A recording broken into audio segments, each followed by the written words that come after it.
Andy and Remington Steel Show on your screens tonight. It's the Andy and Remington Steel Show for your home delight. We're talking about Age of Sigmar and anything else that is cool. Talking about Warhammer Fantasy, it's easy to learn the rules. Andy and Remington, Andy and Remington, Andy and Remington Show.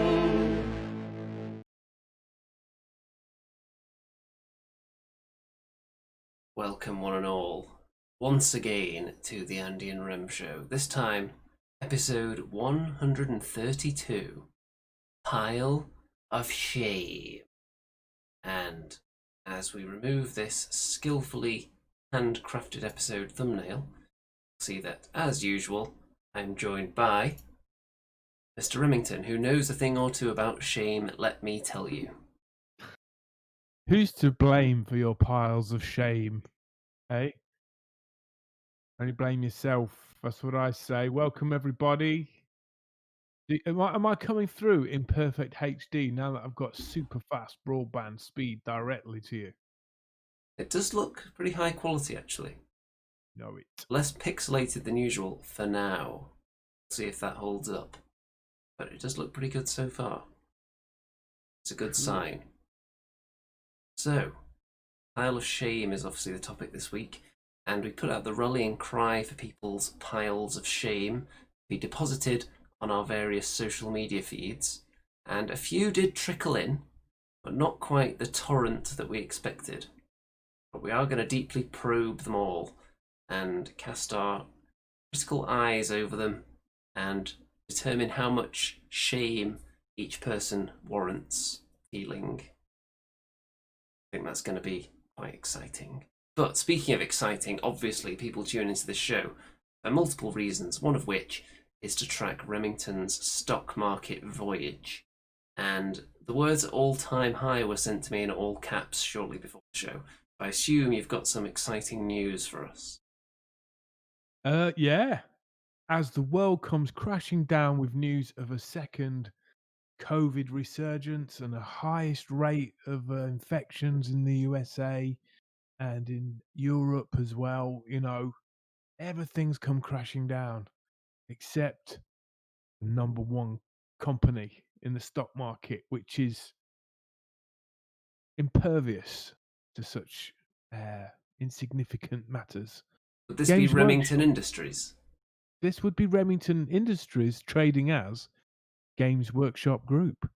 And you can see there that I'm currently 81% up in my share journey. I bought 10 shares between January and April last year. So in the midst of the before the stock market crash and just after it.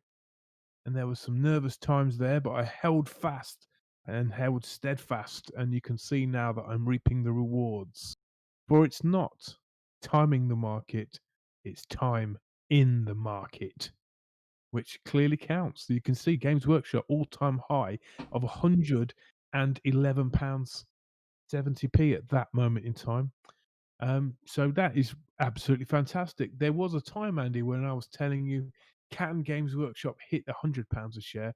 And here we are at £111 a share. So congratulations to me.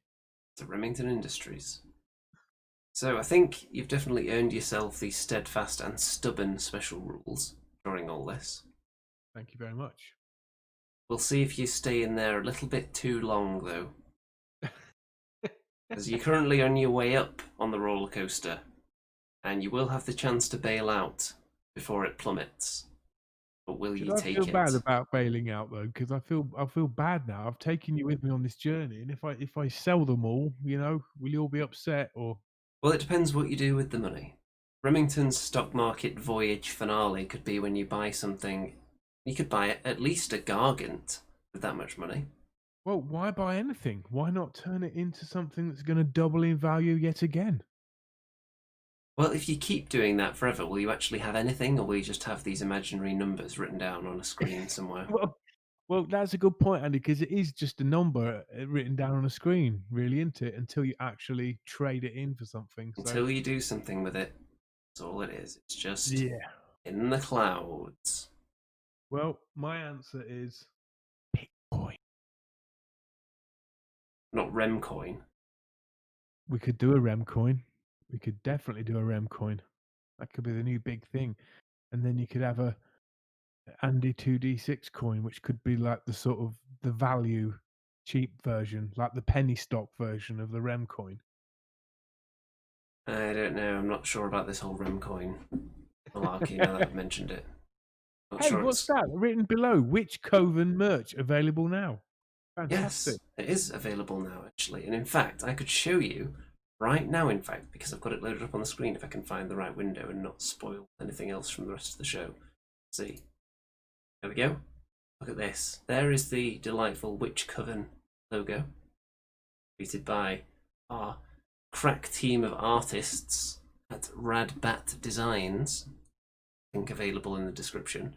So look at all these stylish, snazzy, if you will, pieces of merch. What do the kids say these days about cool garments? I like the what's it called? It's like the baseball top there, yeah. Raglan. They call it a raglan sleeve, don't they? I like that one. But what words do the kids use? We've got to be hip. What do they say when Uh, they want to describe something as cool nowadays? You should know. You've interacted with some youngsters over the years, haven't you, in your profession? it it's sick. It's lit. That's the new one. It's lit. Lit. Okay, well, Yeah. look at all these lit items, folks. And now that we've established that we are, in fact, with it, this is clearly it. We are with this. Oh, about Witch that Coven A-line miniskirt. dress. Which one looks the most sort of like a witch elf? What a witch elf would wear? I think they'd wear the mini skirt. Possibly. What else would they wear? But of course, it's not just clothing. You can get Hmm. stickers, glossy stickers, iPad skins, laptop sleeves, phone cases, artboard print. Basically, I've just enabled everything that Red Bull gives you the option to enable, whether it's suitable for the particular logo or not. So we've got acrylic block, postcard, tapestry. The clock, I think, looks nice, actually. And the coasters. Duvet cover. Look at these insane prices. I shouldn't be saying that, should I? You know Buy what? one, everyone. I Look, could. you can get baby clothes. You could dress up your newborn in Witch Coven attire. Andy, could we get a witch coven face mask? Well, it's One that funny you should doesn't say hurt that your ears. because there are several different ones you can get. The regular mask, the small mask, kid's mask, or the fitted 3-layer mask with the Witch Coven logo on both sides. I like that. Is there any that don't go around your ears? Because I get really bad earache. Like like the biker scarves. Well, you know what you can get? You can get little clips to put behind your head that you can attach both sides of it to so it doesn't have to touch your ears. We've had some shouts in the chat here for Andy the Ungor t-shirts. That's coming, man. That's coming. What do you think, Andy? Well, Your if head the Witch on a Coven merch flies off the shelf, then Andy the Ungor merch will be hot on its hooves. Definitely. Mugs, socks, magnets. You could even I'd like, get a I'd, jigsaw puzzle with just the logo repeating. You can tell I've got no quality control on which items I'm enabling here. I'd like the picture to have your head on a little Ungor raider's body being pecked apart by harpies. That'd be fun. That might violate numerous copyrights if we actually use an Ungor reader's body. It might just have to be a nondescript, hooved. What would be the way But we to could put. describe them? I don't know. We could sort something out. Yeah, now that we've admitted live on air that it's going to be a total rip-off of an Ungor, then we're going to have to go even further from that I reality. know. I think the 15 people watching will have to keep stum about that. 17 people now. So Wow. if everyone isn't emptying their bank accounts into Redbubble right now, just filling their wardrobe with Witch Coven merch, also available Forest of Rem, Andy and Rem logo, and more. So, Andy, Yes. you've been living in Nottingham and you've been working in Nottingham and Why? you've been working in the sort of the back door in the miniature business there. And without naming any names of which companies, how have you found it working as an undercover agent? I'm not sure that's exactly my job description. But yes, I have been working in the underbelly, if you will, of an unnamed tabletop company, shall we say. Nothing exciting. In the underhive, in the lower levels of the underhive, right? Yeah, let's go with that. Where Yeah, the that makes sense actually. Not like in the upper levels where you've got people actually doing exciting work. Just like down in the hives, like dispatched by the people who are sitting in the palaces.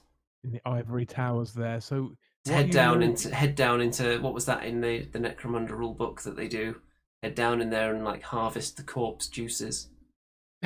That's the kind of level of responsibility. What are you learning? I'm learning all about teamwork, hard work, dedication. Graft. That's what they call it up north, don't they? Grafting. And you've mentioned you're on this new fitness regime. You're looking very healthy, Andy. Am And you're I looking smiling. healthy? You're smiling. Well, it's like a wry smile, sort of a smile, ish. But you seem happy. I mean, you told me you had a stiff exercise regime as well. How's that going? Well, the exercise regimen is coming along quite nicely. There has been jogging.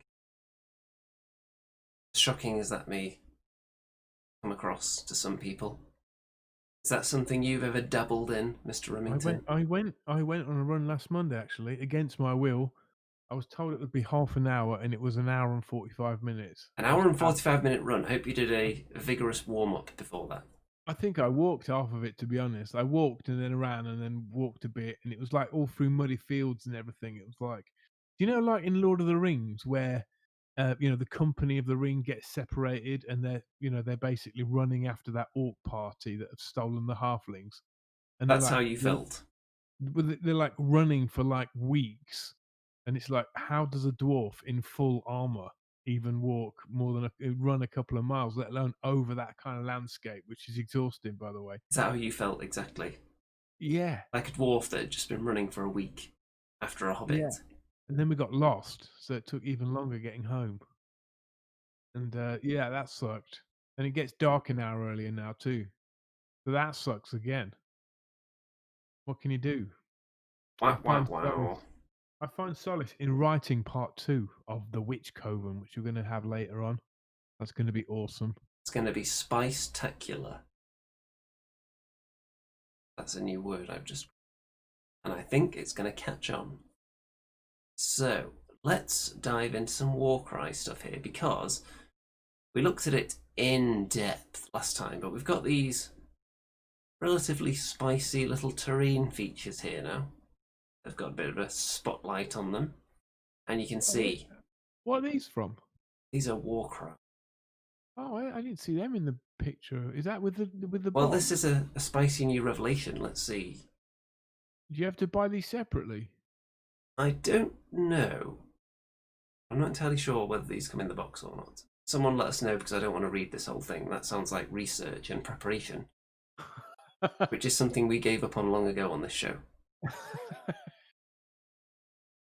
But I would assume it comes in the box. It says Warcry Catacombs skirmishes are fought underground. It introduces a number of considerations that wouldn't apply to blah blah blah blah blah.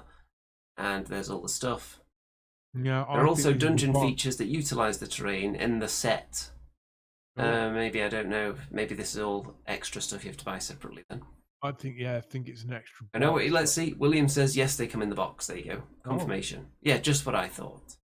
That's what I was saying the whole time.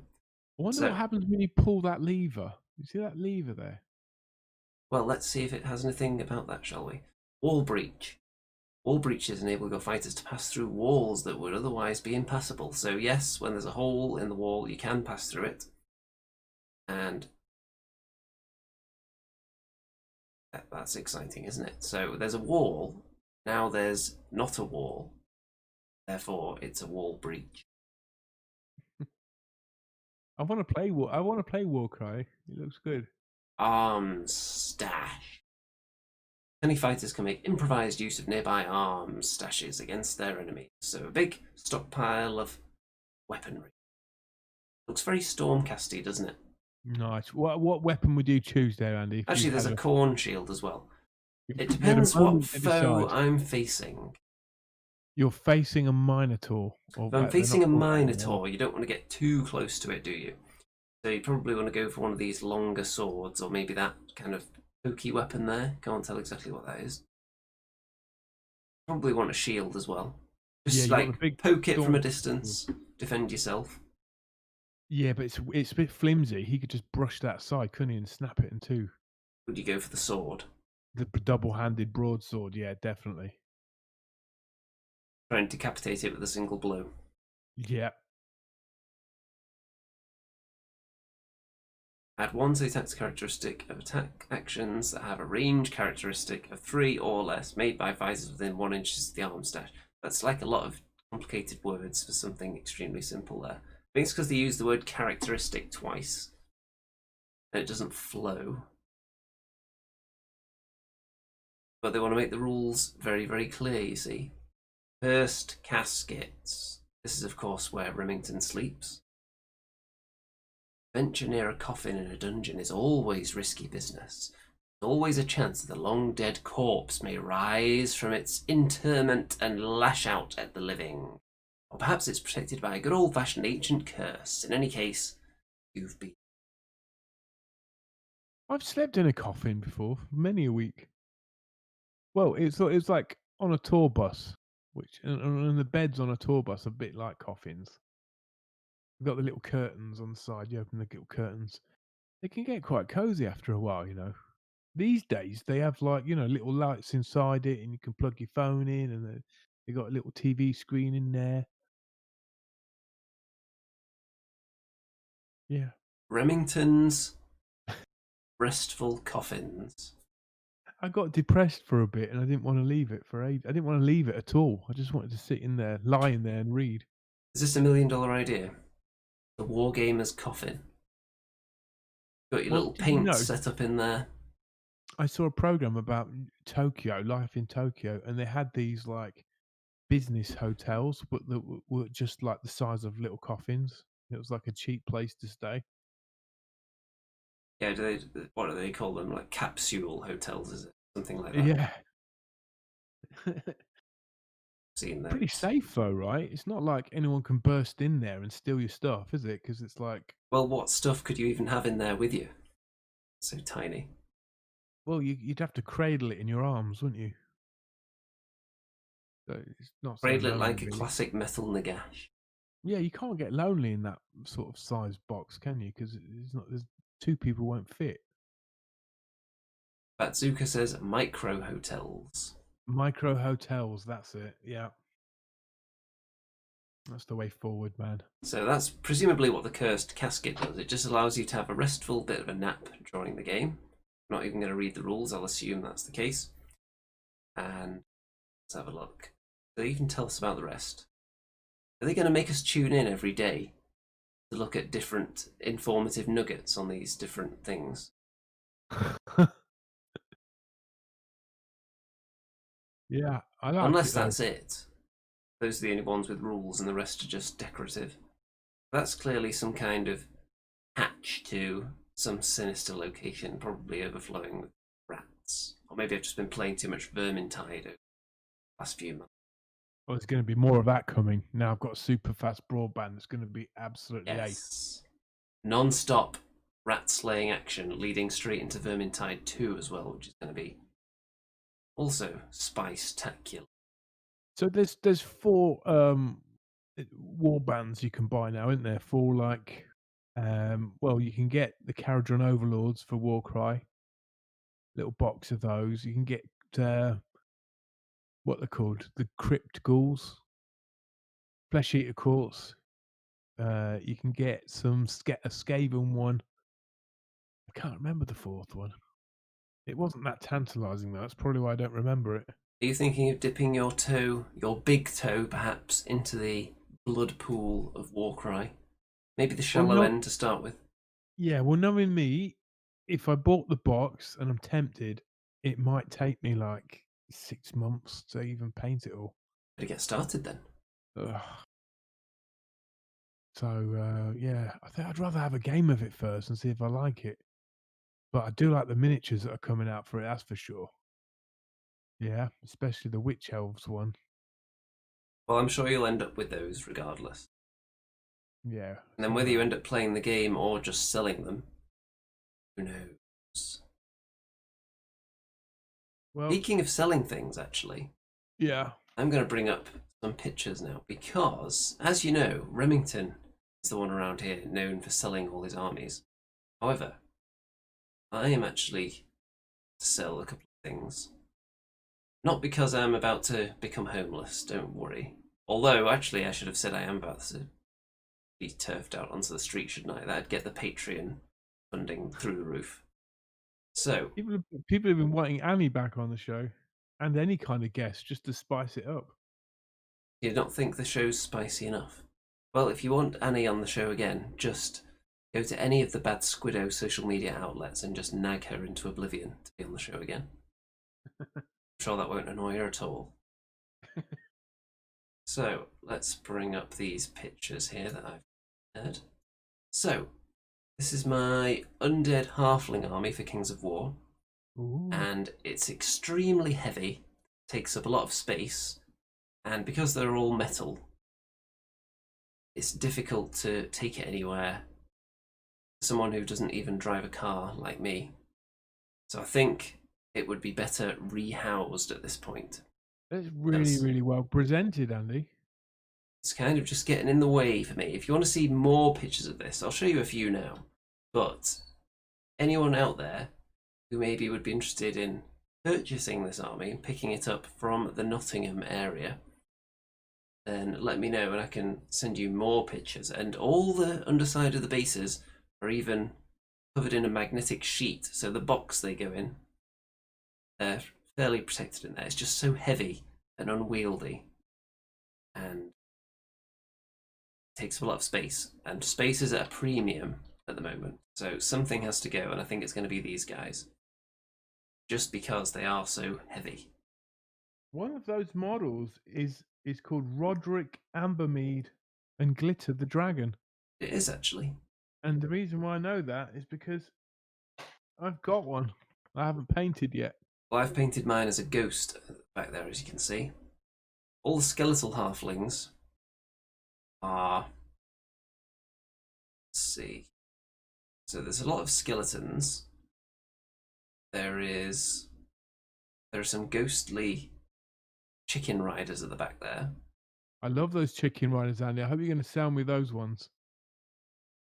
Because he gave me two. I think we did a swap, didn't we? I think I gave you some castigators. And you gave me a couple of those chicken riders, but Sounds about I right. need more. I need more of them, Andy. Have you got any more? I don't think I've got any lying around. Where'd you get those from? They're awesome. Are they White Knight miniatures? They are from the assault group, those miniatures there. They're awesome. You could double them up, couldn't you, as a sort of the Empire Griffin rider things.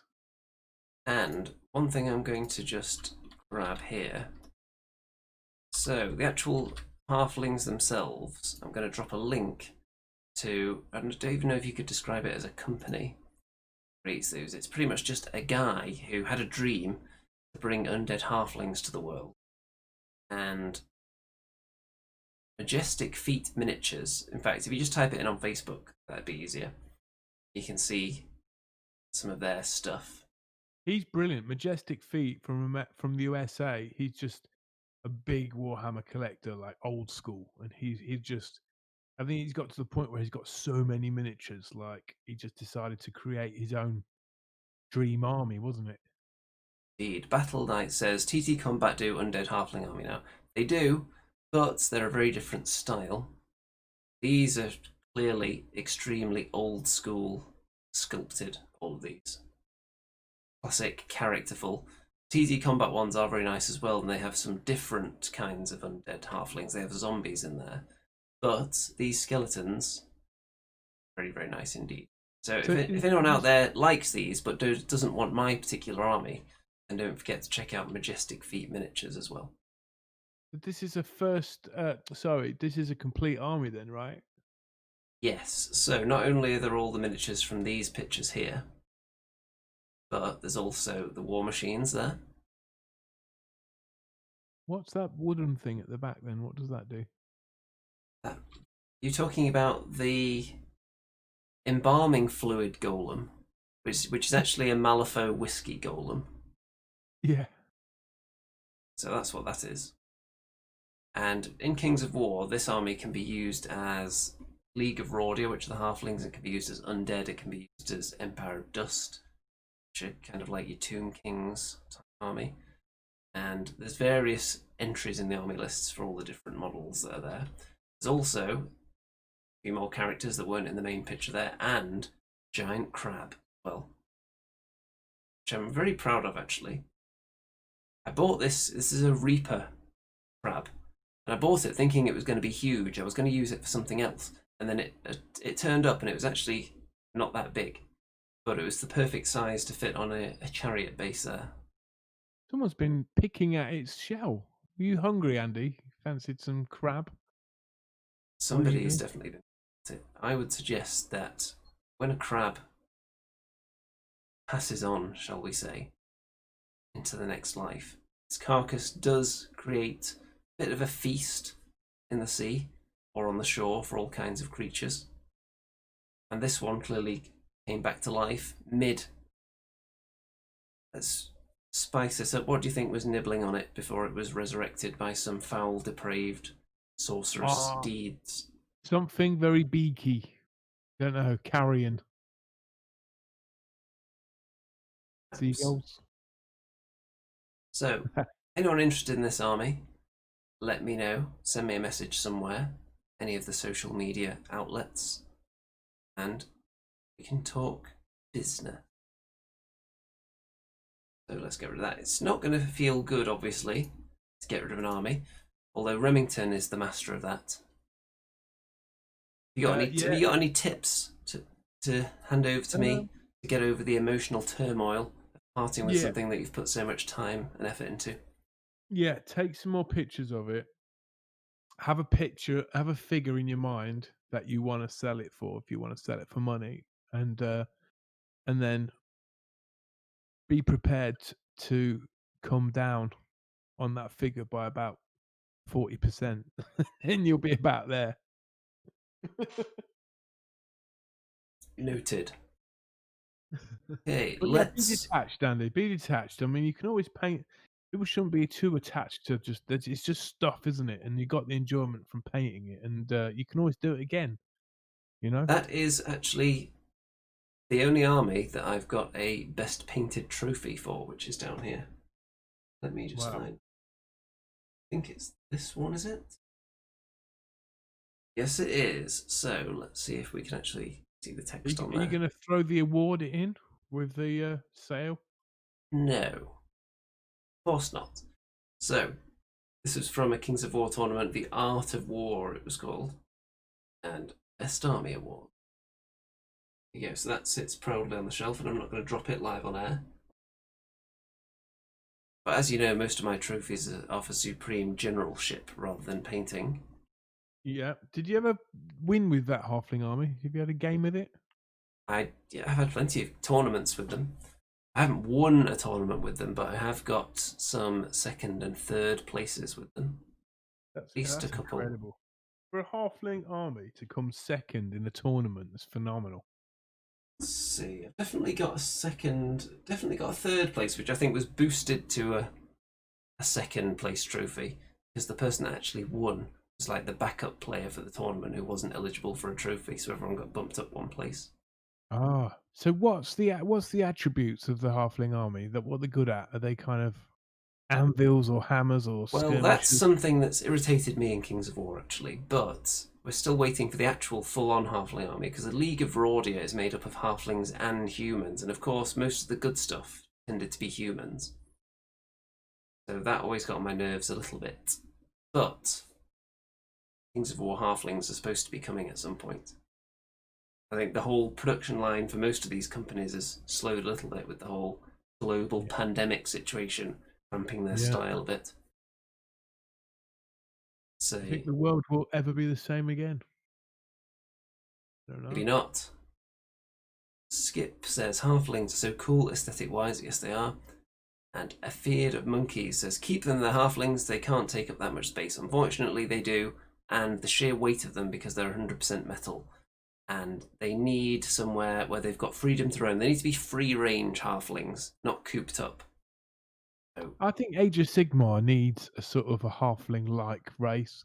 Maybe they could be like halfling monkeys. So they're not exactly halflings, but they're little, but they've got little tails, and they can swing from trees, and they're like kind of tricksy. You know, what do you think? I was going to say halflings merged with chickens. About that. Well, maybe. No, I don't know. That would be cool though. I mean, do you think there's going to be any new Age of Sigmar armies coming out? I mean, we've had delays, haven't we? So, you know, On the what do topic you of think? chickens, actually, I did Yeah. just spot Spud in the chat there. Spud. Oh yeah, I don't know if nice. he still eats chickens, though. I heard he went vegan for a while. Right. Well, we've got some cool people in the chat here. Come and join us. We've got a fear of monkeys. We've got Skippage, Wargamer Spud. Hey man, Basin is back as well. So a few new names. Battle Knights. Hello guys. Thanks for coming in. Interested G2. Yeah, with this new time slot, we're getting a bit of a change in the audience and the demographics, aren't we? Are we getting a hip, young crowd, perhaps?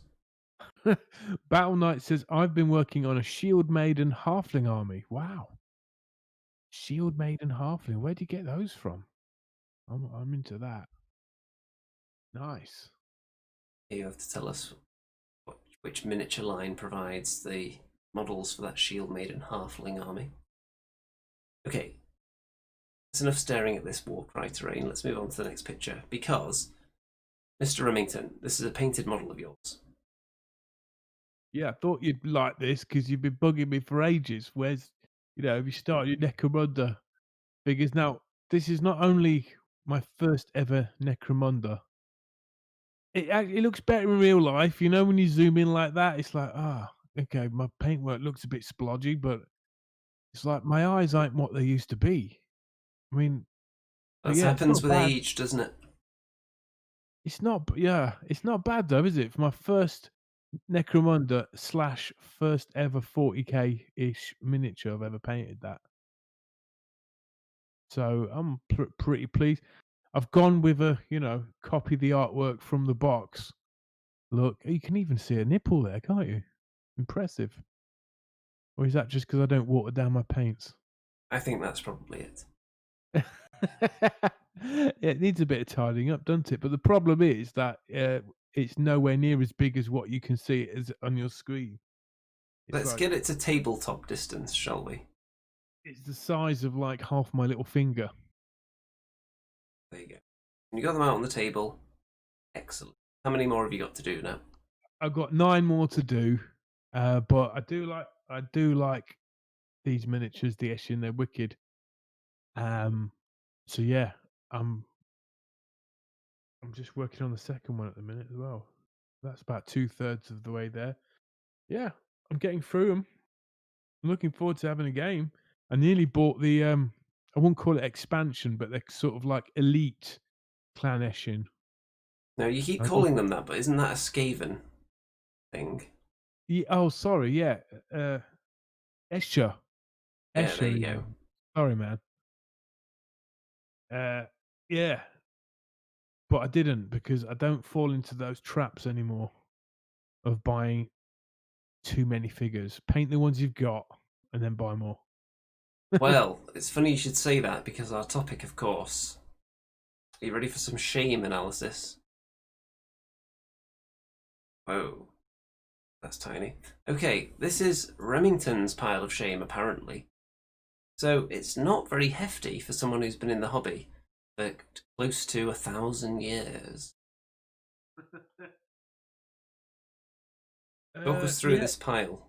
I have got a bag of unpainted halflings as well, but if you saw that in an eBay lot and there's just one picture, would you bid? There's a question. Well, let's have a look if we You can identify any golden nuggets in there, shall we? yeah. So, Uh, let's see. Nice bit of Reaper action there, but obviously widely available. What have we got down this is like here? what the hell is that, isn't it? Like, what are those missiles there? Yeah, that's some kind of war machine. If I was like treasure hunting, I would immediately think, oh, is that like a Chaos Dwarf war machine or something? And I'd start Google searching to find out, and I'm sure it's not. What is It's that? not. I know what you're thinking, but no, it's a Hellblaster volley gun. Yeah, and then when I found that out, Sorry, I'd be leaning towards no bid. it's the rocket launcher. But what about those brown base coated miniatures there that you probably can't tell what they are? They look quite lizardy. You're on the right track. Are Anti, they are they ancient like slan or something? you're very close. What are they? The Games Workshop slash Citadel Pygmies from about 1985, 1986. Oh yeah, I So think you've shown those before. yeah, Or they're the all the three. painted ones anyway. They're the unpainted ones. That's right. There's a few Free Peoples or Empire, or what Free Cities of Sigmar swordsman, but I've already got like 30 swordsmen painted, so I couldn't bear to paint any more. So that's them. We've talked about Roderick the Halfling already, and the way you've built him and painted him makes me want to get that out and do it. But what about that one there, Andy, at the top? What's the So middle we've got a box? box here, and these seem to be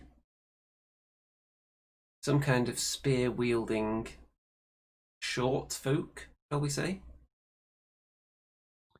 They are samurai halflings from Noodle Miniatures. I don't think they exist anymore, but yeah, they are metal, and I bought 10 of them. Yeah, When did you get samurai half. those? I had to chop the feet off because they had these big clog feet. It made them look a bit silly, and they're a lot bigger than the my other halflings. So I chopped all the feet off, so they look kind of a bit kooky.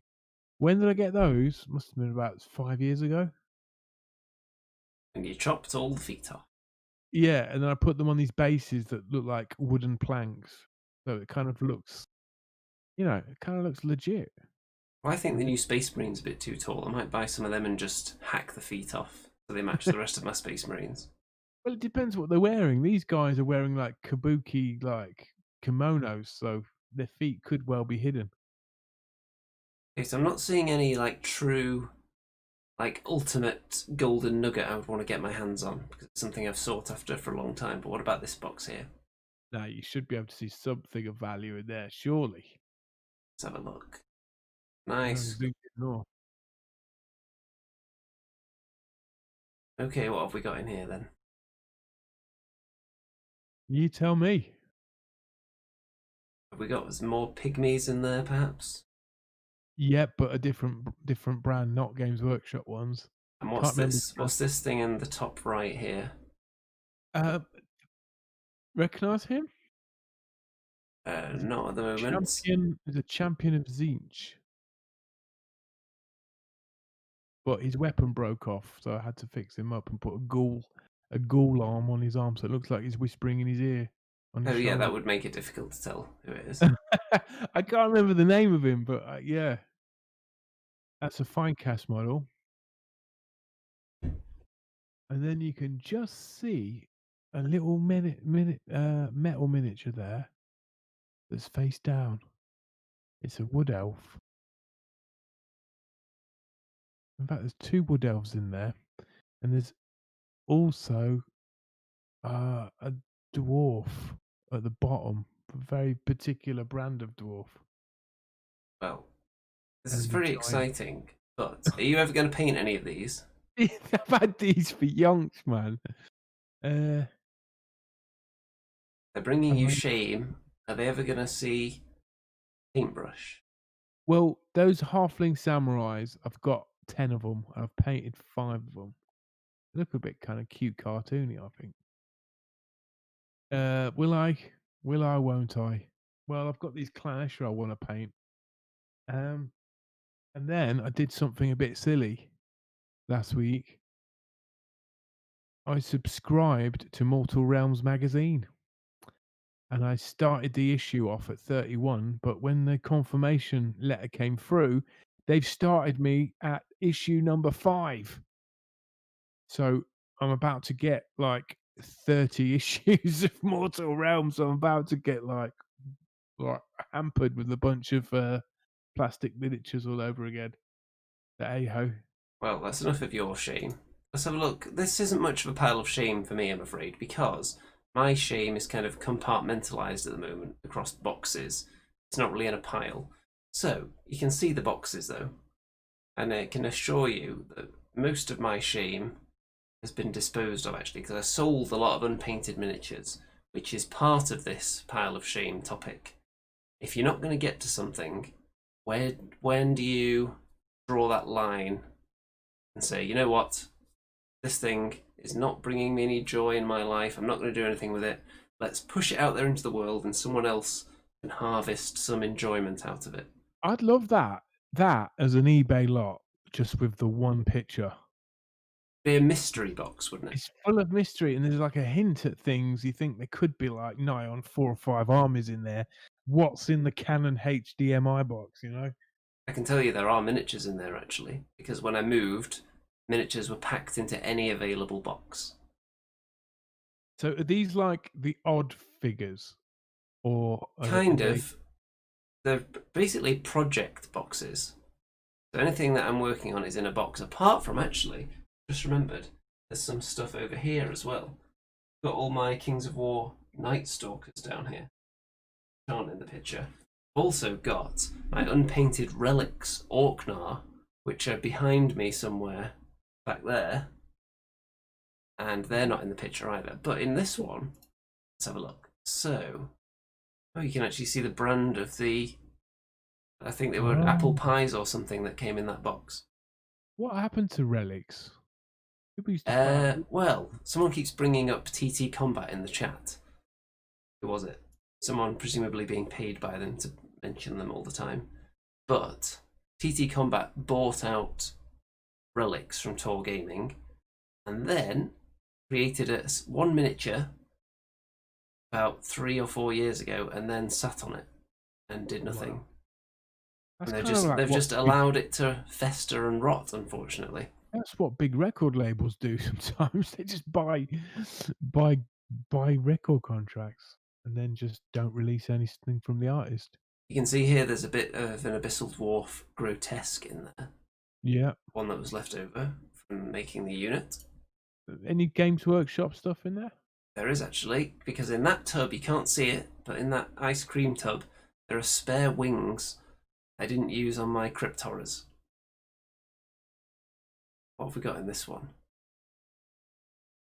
That looks like Dreadball teams. Okay, that's a source of shame actually, because I've got about 5 extra Dreadball teams that I haven't painted that are just sitting around. 5 teams. I've already painted Okay. 5 or 6 teams, but I've got another 5 or 6.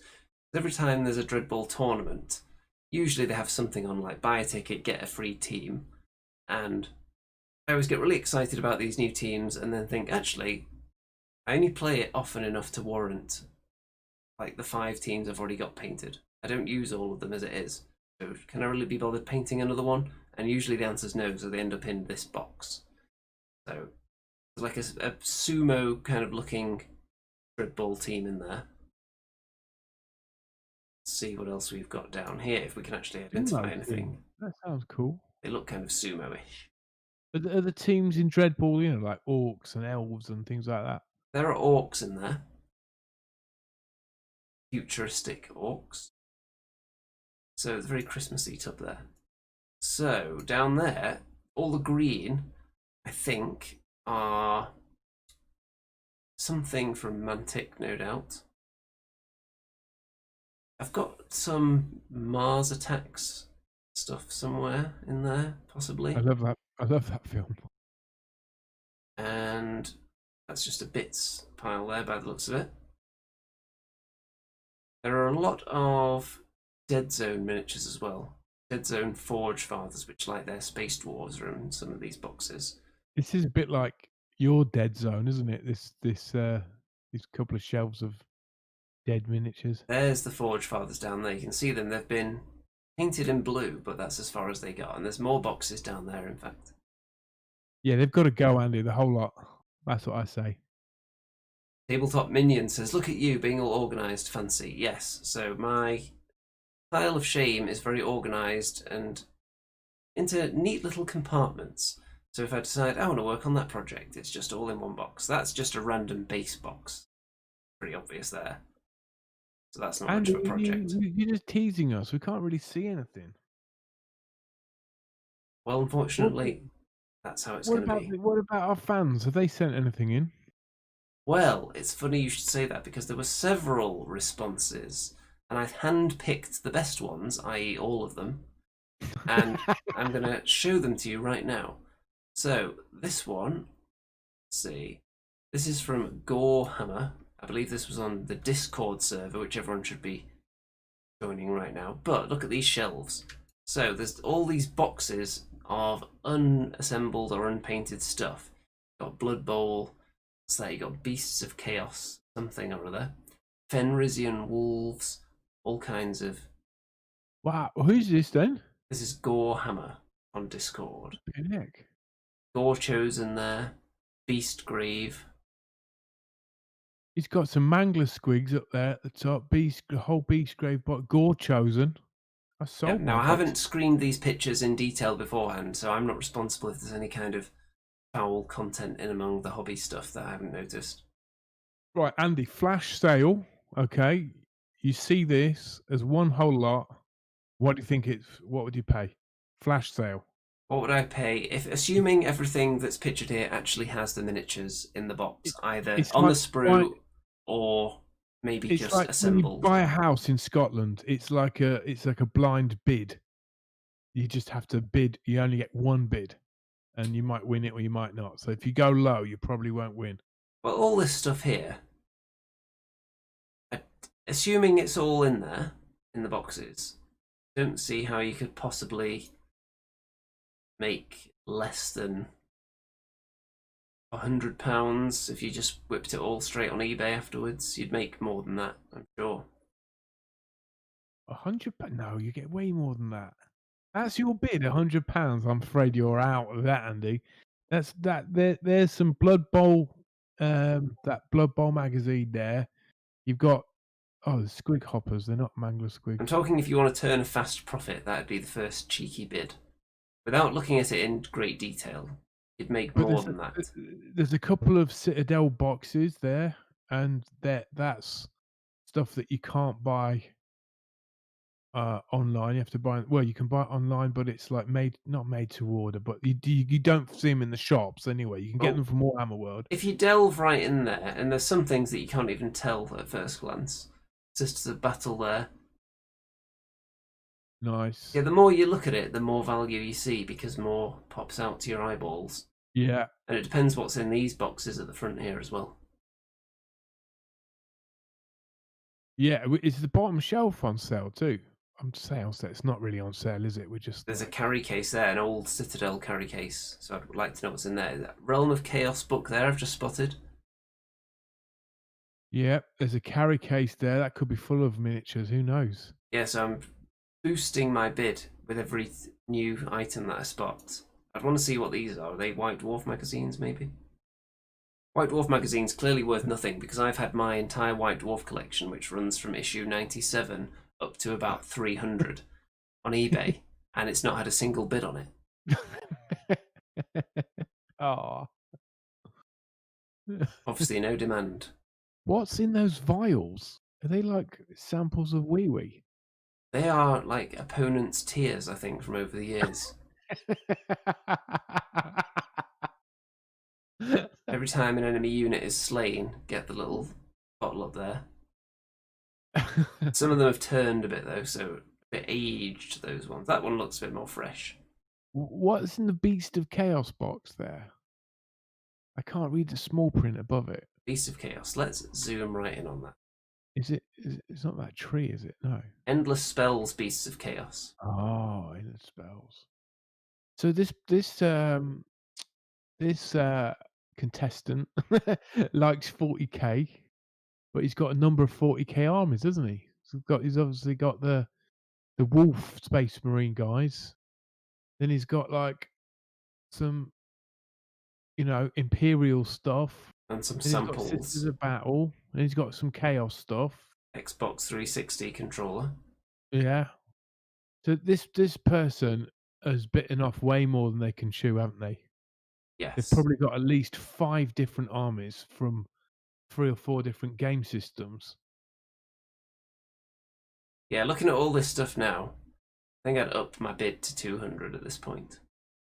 I think, 200. assuming it's all in the boxes, I think paying that much and immediately splitting it up, sticking it all on eBay, I think you'd make a profit on that quite handily. I think this could get bid up to something ridiculous, like 500 quid. Do. I think that's excessive. Yeah, but there's so many golden nuggets in there. What's I don't know, how zero? can you tell? It's not quite zoomed in on the liquid properly. I mean, they might be empty. I mean, the boxes might just have like the sprues, what's remaining of the sprues in them, It's claimed to right? be a pile of shame, though, Yeah. so there This could must be be like a something in there. this could be like a TV show, couldn't it, right? Well, it kind of is. Yeah. Ian Miller. Zealot Miniatures. What are they? Do you Okay, mean cool. Zealot miniatures, Pat? You say zealot or zealot? What do they say in American? Do they say zealot? Imagine they Zealot. also say Zealot. Next. So, Right. this is from Uncle Atom, Oh, wow. whose name clearly does not work when Uncle when Atom we needs say to it. come on the show. Uncle Atom, please come on our show, mate. Boost our ratings, dude. I want you to come on our show and give us like an educational tutorial on how to get back up to 1,000 viewers a week, like what we used to do. I mean, because you put a video out, dude, and you get like 30, 40, 100,000 views. I mean, I know, yeah, the quality of your production's like next level. I mean, but where are we going wrong?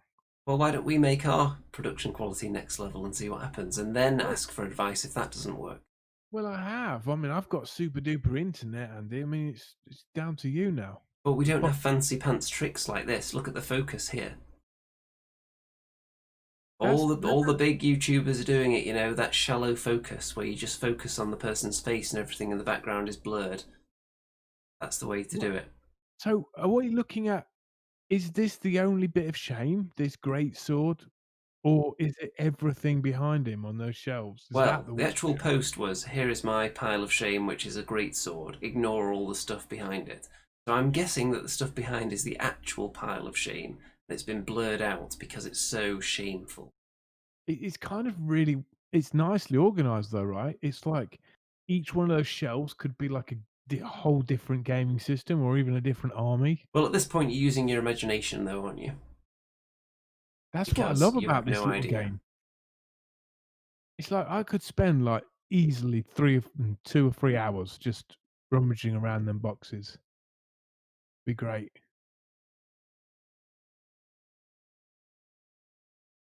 Of course, they Yeah. could all be totally unrelated. Yeah. I mean, it looks like he's got a shop there pretty much, right?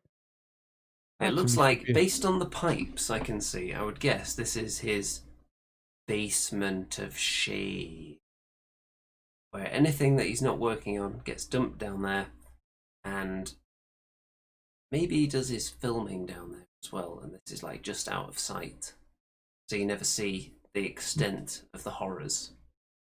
David Knightley in the chat. Hello, mate. He says, Kruber! Kruber's the Empire character in Vermintide. You're He hitting the armor, Kruber. Take its head off. Who It else does we look a got? lot like Kruber. Ian Miller, wondering who Ian Miller, Will Matthews, thanks for the answer. Ian Miller was an artist who used to do art for GW back in the 80s. Ooh, so So maybe there is a gold mine. I told you, and then was Gob says, Uncle Atom, please return Rem's call. Yes, I will second that. Have you Um, actually contacted him, or have you just put out that cry suddenly? no, I've been thinking about it for weeks, and it's just, you know, I thought him into tonight's show because Uncle Atom, aka Tabletop Minions, is here. So I thought I'd call him out in front of the 23 people watching. How many times has he been on this show? Twice? Gotta Maybe. come back, man. It'd be awesome. It is about time for the glorious return, I think. Did you know I was on Warhammer Weekly once? Did you know that? I never got invited back. Anyway, it was a long time ago. Uncle Atom, tune up your psychic telephone. I will second that as well. Yeah, we need to know. We need to see more, Uncle.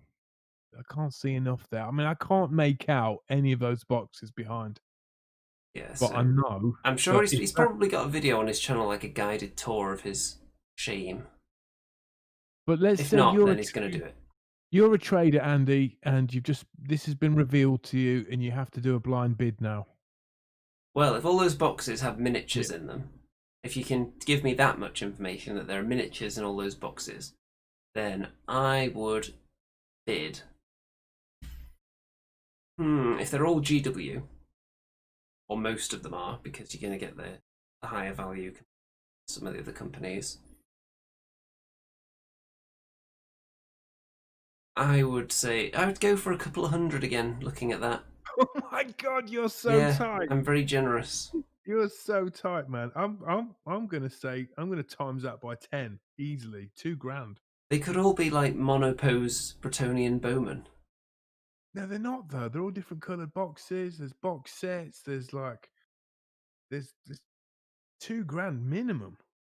Flipping it, Andy. You wouldn't even be accepted into the entrance of the auction with Well, your this bid. is why I'm not in the stock market. I'm not taking risks on a blurry picture. Fear of Monkey says £1 million, and Tabletop Minion says I don't keep empty boxes, Andy. And then they're not all GW as well. Anyway, I enjoyed that. What else we got, Andy? We got any more? Okay, next. This is from Batzuka, who is also in the chat. And it's not much of a pile of shame. It's like a modest shame pile here. But there are some unpainted miniatures, and I can see there's something from Bad Squiddo down there. I'm going to zoom in and see what that is, because two things. That is the Raging Annie miniature, Oh wow! and that looks like the Bad Squiddo family of bears. So Annie has a miniature of herself. We need miniatures of us, don't we? We do. I think I should be like a mighty hero, and you should be like a sort of a little sort of, I don't know, goblin-esque. Cats and catacombs. Like Wow, adventuring cats. nice. Adventuring cats. That's cool. Do you think these were like Kickstarter things, or do you think you can? Yes. That would be my guess. It looks like the kind of thing you would see on Kickstarter, and it would do very well because it's got cats in it. Dungeons Cat. and doggies up there as well. Adventuring dogs. Wow, the Bad Squiddo game stuff is really nicely packaged, isn't it? And then there is a set of miniatures here as well. How do you want to do this? Vox Machina, I've heard of them. So this is like an adventuring party. You got the barbarian, you've got a bear, you've got an elfy thing with a bow, you've got a little halflingy thing, you've got what looks like a rogue, Apparently maybe a those bard. animal sets, each one is based on a class from D&D. Ah, Yeah, cool. I mean, they're all unopened, so I think Batsuka's got some good discipline there because, of course, if she changes her mind and doesn't want this, sell them brand new. Um, just keeping it nice. Yeah, so there we go. I don't think that's too shameful a heap there. There's not Yeah. that much in it. What's your bid? For that set there, I don't know. Some of those things might be rare, exclusive Kickstarters, Yeah. but I don't know that for a fact. But there's cats and dogs there, so surely cat and dog related items would go for a little chunk at least on eBay. But I mean, I wouldn't bid too crazily high. I wouldn't go too far north of £50 here. wow, it's unbelievable. I'm saying Hmm. 150 for that lot. That'll get easy. We should set up a shop that accepts used miniatures and make like a TV series out of it. And I'll be the one who always gives them the terrible price. And then they say, "Well, I'll think about it." And then they go over to the Remington section, and you're just like opening your wallet, and just cash is flying towards them before they've even told you what it is. You're like the guy in the pawn shop where, like, a family's been kicked out of their home and they're just trying to pawn like their wedding rings or something. And then you just look really unimpressed and, offer them $39 or something. That's me. They've got three pictures here actually from Alex. This was on Twitter, and look at all this. So Warcry starter set, Kill Team, Talisman. That looks like an old talisman there. Wow. Then more Kill Team, That looks like a Dreadfleet, a Warhammer Christmas box there. Like maybe it's a special miniature, right? Hero Talisman Quest, gameplay. Silver Tower, Necromunda, Blood Bowl, Assassinorum, Execution Force. A lot of the new stuff. This is Blackstone amazing. Fortress, Gore Chosen, This is like Christmas for like the next 10 years. Tiny Deathwatch, Overkill. wow. But Right, there's more. I'm Look trying at to all these calculate. boxes as well. Boxes and cases, presumably they're full of unpainted stuff. Malign, Portents. But is the boxes are in German, aren't they? Some of them certainly are. But Wow. that's a lot of juicy stuff there. But there's more pictures though. Look at this one. I don't even Classic think Warhammer. you can't get that Citadel anymore, can you? We've I got never really. Orion, we've got the Vermin Lord, we've got Ariel, we've got the Green Knight, who is very sought after. Wow. We've The got, Scrag the Slaughterer. who's this guy up there? Archaean. Oh, it's not the Archaean that I like, it's the next one. I was a big fan, I think it's the next one anyway. I was a big fan of the Archaean who came before. He didn't have such a hairy cloak, and then he got a much hairier one later. I think this is probably the later one. Right, what's below Archeon there? That is that the old battle magic? Mm, what, the Battle Mag? No? It looks like the artwork from that, but it's upside down. That's really interesting, that is. I'd go straight for that one. It looks like 90s Games Workshop art, I wanna say. Kinda cool, man. This box is flipping amazing. Very nice, Like, and lot that's only the top layer as well. So before we go on to the last one, so for this entire shelf, how much would you give for that? oh, man, well, it's the layers underneath, Andy. Oh, for that shelf there? Just for this shelf, Flipping heck, assuming it's all present in there. There's a uh, lot of stuff in there. If it's all pretty much untouched, you would get good eBay prices for a lot of that stuff. well, I can't see what's in the boxes, but this guy or girl looks like a real, like, aficionado. They're into it big time, and I'm thinking I'd say 2.5 grand. No, 2 grand. I said 2.5 grand for Uncle Adams, didn't I? I A would not go grand. anywhere near that. But A grand considering at all this least. stuff has proven recent value and things like Dreadfleet, I don't know if that's available at the moment. The old talisman up there. some of these, it's a pretty safe bet, I think. You're not relying on the whims of the market because there's demand because they're No. fairly recent, some of these things. £100 for almost each one of those boxes, man. Well, What's Knockenschmaus? Knockenschmaus at the top there. something in German. What about this box, the Knockenschmaus. mystery box? Just based on the top layer, and considering if underneath, if we assume it's all from the same time period, and it's just one layer deep after that, how could you not pay at least... The Green Knight on its own goes for obscene money. Well, the metal Green Knight, and that is the metal one. The green boxes, personally, I think they're really awfully designed miniatures, but I know that they're worth a lot. They're in amazing condition. You'd have to They're go in with a few hundred for that box, I think. easily. They're more than 25 years old, just them boxes. See, this is how you Or get me to part with my money. You have to have classic, like early 90s miniatures. I'm going to up your bid there, Andy. Easily £750 for You that might stuff. actually have your money's worth there as well, depending what's underneath. Let's go to the last picture. This is another box. This is obviously more recent stuff. So, I wouldn't give a very good price for this one, I'm afraid. Liberators, Wrathmongers. Yeah, these are a lot of things that were, shall we say, thrown around in lots of different sets. Liberators, very easy to come by. And this is all like stuff from the last couple of years now, isn't it? Yeah, you could have... I'd give you a ticket to RemCon for this box, I think. Which, as we know, is not worth much. Yeah, but you got Severina Rain. She's a wicked figure. I think got Sisters of Battle. I think retail £200 easy.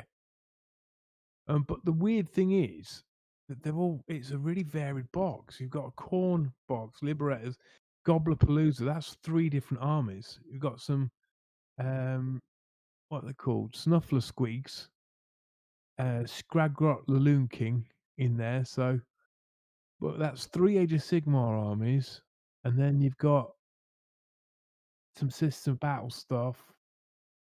So, I mean, you could Wozgob, get all this stuff from a shop easily, couldn't you?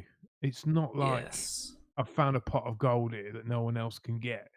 Wozgob thinks that your strong stonks performance could be colouring your optimistic and generous valuations. And I would say that based on this, people are going to be offering you all their mystery stuff. No, come on, man. In fact, Uncle Atom's shelf there. If we had a better picture of it, I'd really undercut that. It's probably more than 3 grand's worth. I really hope that you haven't been on any of those shopping channels on TV, if they're still going. There's a program called Storage Hunters or Storage Hunters UK, and Storage Wars. Love them. They don't make them anymore over here. Love them. Just like this, basically. They open a storage box, or like, and then people can get one look, and then they have to bid. And it could be a pile of crap, or it could be something amazing. Well, speaking of something that could be amazing or could be absolutely nothing, how about the #1 rated segment in internet history? It's time. What the hell is that? What the hell is that? What the hell is that? Is it a chaos dwarf or a vampire bear? Oh, what the hell is that? What the hell is that? Oh, what the hell is that? What the hell is that? Only Andy and Remington, Andy and Remy, Andy and Remington know. What the hell is that? What the hell is that? Is it Sigmar's beard or Neferata's hat? Oh, what the hell is that? Oh, what the hell is that? Is it a mangler squig or a sorcerer's rat? Only Andy and Remington! Andy and Remy, Andy and Remington know.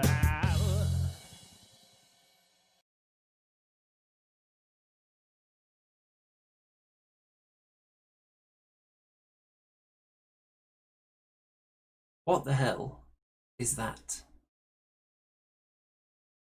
Clearly, it's a couple of bases. What are they from? I need both answers in the same comment, otherwise, no dice. I've painted both those models, at least the top one, so I've got a pretty good idea. No, Mickey, just saying bases is not enough. I have to know the name of the miniature for each one in the same comment.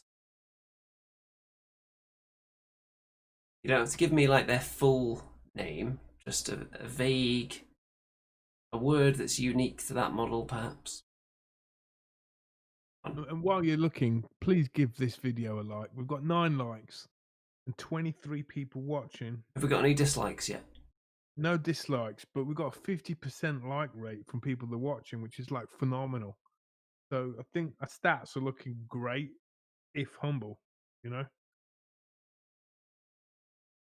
Come on, somebody's got to guess this. It's easier than last week when you were picking out bits of yellow fabric from that thing's teeth. You've But the got a top one, guess. top one's easy. Come on. So William says Dark Elf Assassin and Fleet Master. And I can in fact reveal that that is correct. Wow. William Matthews, what a legend. Look on the draw there. That's a great model, isn't it? Such a great model. The Fleet Master. You're not as sold on the Assassin? Well, I painted both. The Assassin is good if you're going to do something really fancy with his cloak, because the rest of the model is facing downwards on the battle table. So you can't really, you could spend ages, doing a lovely paint job of that no one will ever see unless they pick up the model and look on its underbelly. Apparently you've bumped us up to 3 dislikes now. Oh, great. And 2 people left. Was it when I took my hair out? Maybe that was it. It could be. Oh. Speaking of things that'll make people tear their hair out, it's time. And while the Witch Coven theme song plays for this week, which is of course our brand new, super exciting segment at the end of the show, replacing the Forest of Rem, which is between seasons at the moment, then while the music's playing, you can enjoy some nice dance moves that we're going to be performing. So let me just fire up the old Witch Coven theme. Make sure you show the picture of Andy the Ungor as well when we get the Witch Coven bit, because Yeah, let's totally do that. Witch Coven, Witch Coven, Andy the Younger in Witch Coven, narrated by Remington Steele, the famous DM in Witch Coven. That's it, a Witch Coven, Witch Coven, Andy the Younger in Witch Coven, a world that doesn't care. That Andy is a beastman who lays it all bare. Witch Coven, Witch Coven. Andy's gonna get in Witch Coven. He's gonna get it every week. A sacrifice to Cain. He's gonna get it every week. Andy the Younger in Witch Coven. There we go. beyond the veil, there lay the Drakvold forest, and in this forest there were some animalistic inhabitants, the Bray herd, and amongst the Bray herd there was one lowly Ungor. I wouldn't even call him an Ungor raider. He was just an Ungor with tiny little horns, a loincloth, and barely a morsel to eat. Andy was the runt of the litter, who would only be given the scraps and leftover chewed up bones from what the Bray herd would devour. And Andy had a dream. This is part 2, by the way, so I'm just doing a little recap. Andy was delivered to the leader, Kimchi, of the Bray herd tribe, and he had a beautiful beast maiden daughter called Uglorg. that Andy immediately fell in a deep animalistic wanton love, attraction, fascination for. Um, anyway, Andy needed to prove himself. So he went to the herdstone and he made a small sacrifice and he chose the Cygor to be his mentor, should we say. And the Cygor told him to go to the swamp and talk to the deadly Jabberslythe. And Andy's bravery was tested, and he passed the test, and the Jabberslythe has become his crazy large friend. Anyway, that was part one. So part two starts now. Andy, what will you say to the Jabberslythe? How will you use his powers? How will you use his influence to gain your reputation amongst the Bray herd? Well, if there is perhaps another suitor to this beast maiden that I've met. Uglorg, Yes. Uglorg, Is there another suitor, perhaps, that is a rival to Andy the there are Ungor? there are many suitors for whoever claims Uglorg Well, I could would then like to claim leadership. use.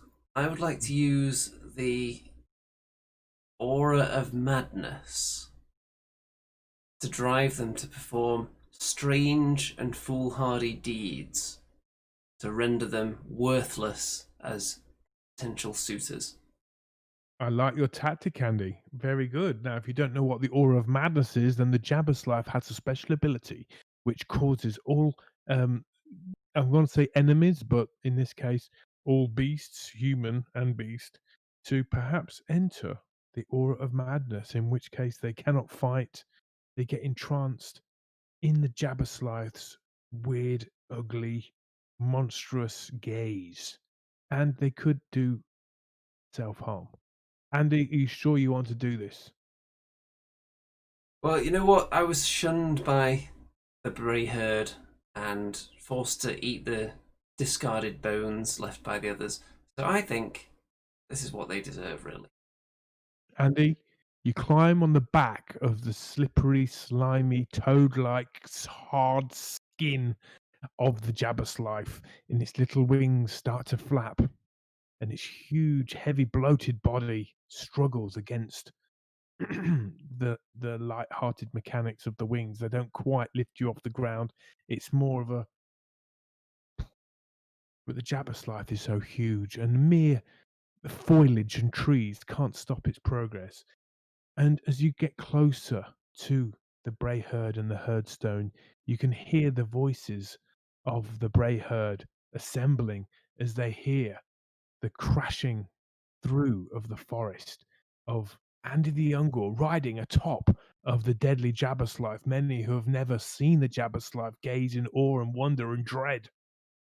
And before you know it, you come crashing into the clearing as one rider and mount into the Bray herd's clearing around the beast, around the herdstone. Yes, Kimchi, the leader of the Bray herd, calls out, "What madness is this? You bring the totem of madness into the Bray herd, Ungor. Ungor, what have you done?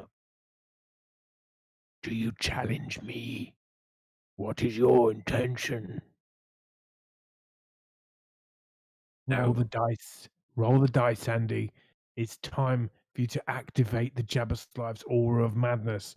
And to do this, you will have to roll against your bravery. I'm going to have to roll this gigantic dice because I forgot to bring another one over. Right, your bravery is 2, so you have to roll on or below your bravery to pass this. Okay, I'm going to roll, but to not destroy anything, I'm rolling it onto a nice piece of thin foam here. It's a 4.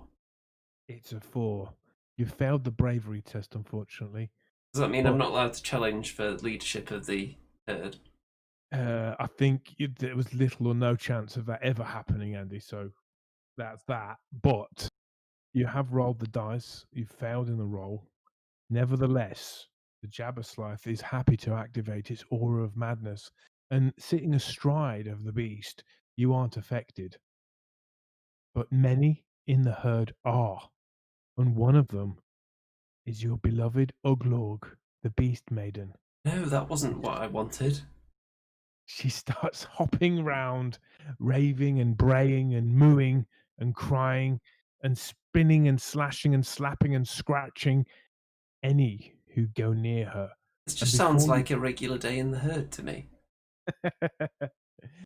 before you know it, Uglorg is rolling around on the floor in an epileptic fit of madness. She's torn what remained of her clothes, and she lays there bare beneath and in front of the whole grey herd, who are unaffected. It seems like it's only her that's been affected by the aura of madness. Kimchi, the leader, cries out, for he's ashamed at what he's seen his daughter do. And it's all down to you, Andy the Ungor. And that's exactly the look one would have as they are faced with the wrath of a beast lord. Andy, do you have anything do you want to say The or do? Jabberslide did it. At this point, I'd Jab- like to jump down from the Jabberslide and point accusingly towards it. Really? It seems like it could be your only salvation at this point. The Jabberslide is just looking in bemusement around. It doesn't really know what he's done. Well, if I just sacrifice the Jabberslide to save my own hide, say that I was affected by the aura of madness too, and that it forced me to reveal the location of the herdstone. So you want to get off the Jabberslide and then pretend that you are also affected by the aura of madness. Yes. Interesting tactic. That's like something I'd do. Right, roll the dice. Okay, here we go. Now, this is a roll on your initiative, so don't tell us the result just yet. Your initiative is initiative 3. So you need to roll 1, 2, or 3 to pass the initiative test. Sadly, I rolled a 5. Oh. So there's definitely too long a pause between Uglorg, the Beast Maiden, fit of madness, and then your pretend one, and it's really obvious to everyone what's happened.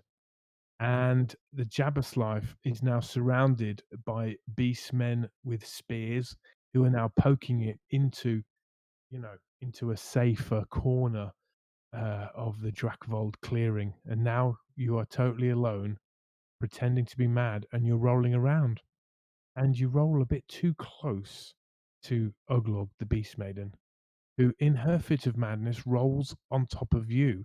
And in a weird bestial embrace, you roll around squirming together, and you don't know if this is like a great dream or perhaps your worst nightmare. What do you want to do, Andy? Do you want to roll with it? Well, I think that I should put a stop to this madness here and now and try to find a cure, pledge to head out into the wilderness and cure this madness so that the herd don't execute me on the spot. It doesn't look like Uglog's madness is ending anytime soon, but you stand up from her writhing body and you look in all seriousness that you want the best for her. And beasts within the tribe can see the nobility upon your face at this. All, almost all, except the only one that counts, and that's Kimchi, the leader, who roars at this betrayal that someone from his own tribe, someone on such a low level in the rankings of beasts, would dare to lay on top of his only female child. Andy, it's time for a prayer, because I think this is the only thing that's going to save you from his axe right now. You will have to roll on your initiative. A 1, 2, or 3 is required. Who am I praying to? The Well, you've Cygor. got the Cygor seemed to help you before. He would seem the Here we go. logical choice. It's a 6.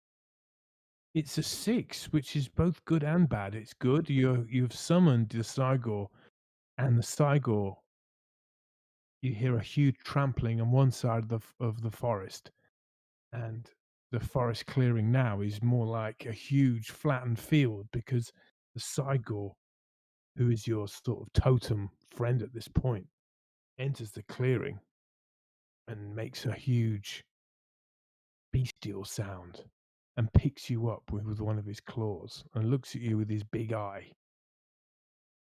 Except there's another sound that comes in, and this time it's from the other side of the clearing, and a four-armed monstrosity enters, confronting the Cygor. All the beasts step back, including Kimchi, who pulls away Uglug, the Beast Maiden. For it is the nemesis of the Cygor, it is the Gorgon. And they confront each other, one staring with its one eye, the other writhing with its many-limbed like Shiva, the Asian goddess of destruction, looking at you. What do you want to do? There's not much you can do. I would like to show moral support and applaud the Cygor into battle. Roll the dice, Andy. Let's see what happens. 2. You rolled a 2, which is within your initiative score of 3, so well done. At this moment, there's a huge bray herd cry, and from beneath the herd stone, you hear a rumbling, and smoke comes from the ground beneath it, and the effigy and the image of Morgur, one of the most famous beast lord, magicians, sorcerers, if you like, appears and holds his arms between the two beasts, and they freeze. In fact, the whole tribe bows down and puts their horns to the ground in respect. The Cygor puts you down, and Morgur addresses you. Andy the Ungor, you have brought shame to the tribe, but you also show bravery, courage, and some kind of initiative. I could use you and your skills. In return, I offer you an elixir which can cure your beloved beast maiden, Uglog. Do you accept this challenge, for it will challenge your very mortality? Well, it was my fault. I brought the Jabba Slide here. Only I can make it right. I accept. Okay. So Morgo is going to now instruct you in front of the whole tribe. Andy, you are blessed within this tribe. Not a single hair on your backside and body and horns may be touched while you live, because you are blessed by the claw of Morgur. You will travel with your Cygor to an ancient realm, a realm of witchcraft and sorcery. And there you will need to bring me the head of a witch maiden.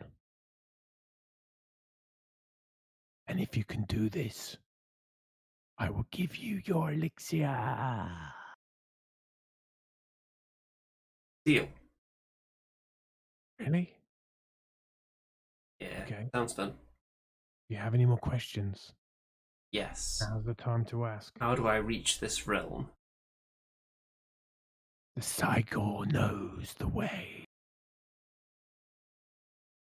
Can I ride on its shoulder and not in its hands?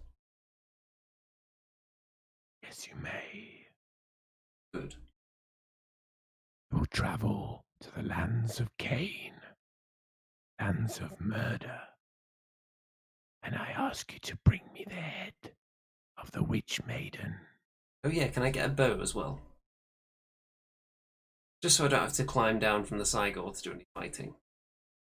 At this point, Morga completely ignores you and puff of thick black smoke envelops him, and he is no more.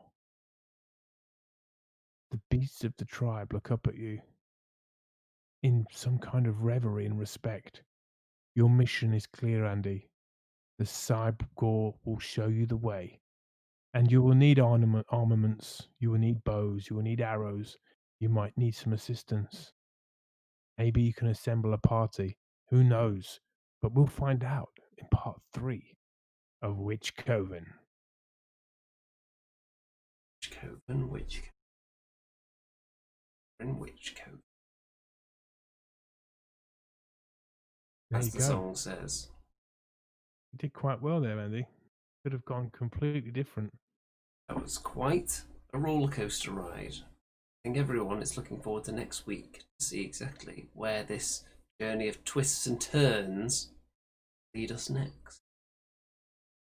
On that note, about time to wrap this one up, because you spent so long generously appraising everybody's mystery piles that it's getting quite late. So let's have a look at the episode thumbnail. Lovely. And while I'm loading up the old Patreon page to personally thank everyone that pledged enough cash, would you like to say farewell to the audience? Farewell to the audience. Thanks for coming. Thanks for staying. Hope you enjoyed it. And yeah, Pile of Shame looks like to be a regular thing. I like that. Purple Dog says, Witch Coven. Witch Coven. I don't know. I can hear the neighbours arguing though. Oh dear. Well, don't forget everyone, check out all the links in the description, all the social media shenanigans, Redbubble, Patreon as well if you want to keep this channel above the water, as it were. And it's now time to issue that special personal thanks to everyone who pledged above a certain level to receive that thanks. So the following people are extra spicy and worthy. Special thanks to Graham, Kim, John, Eric, Brad, Barbara, and Guy. All of you, spice-tacular. That, all that remains to be said is, good night out there. Whatever you